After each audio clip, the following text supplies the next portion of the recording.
this is obviously the biggest question we're getting. We're excited to share 4.1 and all of the changes.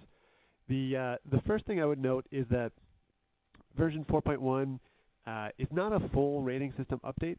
So similar to version 4 was a full rating system update and took 4 years to develop and has been out in the market for a while. 4.1 is not that. The changes were more focused. Like Melissa said, we had specific goals in mind for what we wanted to do with this rating system update, and we really tried to keep the scope of these changes relatively small and impactful. So that means that if you've already learned version 4, you really won't have to relearn a new rating system with 4.1. The changes that we've made, should be fairly seamless to learn and to use on your projects. So we're excited about that. But the changes are certainly getting at the goals that Melissa mentioned. Version 4 has been out in the market for 5 years at this point now. So to maintain our leadership position, we really do need to update LEED, and I think 4.1 gave us an opportunity to do that, as well as really learning all of the lessons from project teams over the last 5 years.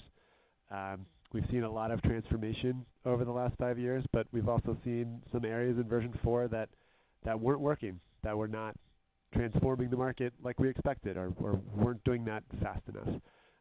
So we tweaked a few things, adjusted a few thresholds, and that's primarily what we'll cover today. So a couple high-level changes for BD+C. As I mentioned, we do need to keep pace with the market, and one of the biggest changes we've seen over the last 5 years has really been within energy, and the idea that we need to continue to push the market. So with BD+C, we are referencing the latest version of ASHRAE 90.1. That's the 2016 version. We also added a new metric to evaluate energy performance. So for the first time ever, we will be evaluating energy based on greenhouse gas emissions plus energy cost. So we're excited to see how that works for lots of project teams. We think that's an important change to make as we push towards addressing climate change. And then the third update that I'll mention here is with our materials credits. As I mentioned, we've seen a lot of transformation within the materials space over the last 5 years, and initiating this conversation about material health. And one of the things we were able to do with 4.1 is start to also learn lessons and see where these materials credits aren't working. So we think that we've seen stalled market transformation in some areas in some of these options within these materials credits. So how can we make them work for project teams? And we've done that, we think, with version 4.1. And then with ID+C, we did adjust thresholds as well, recognizing that the scope of an ID+C project is smaller.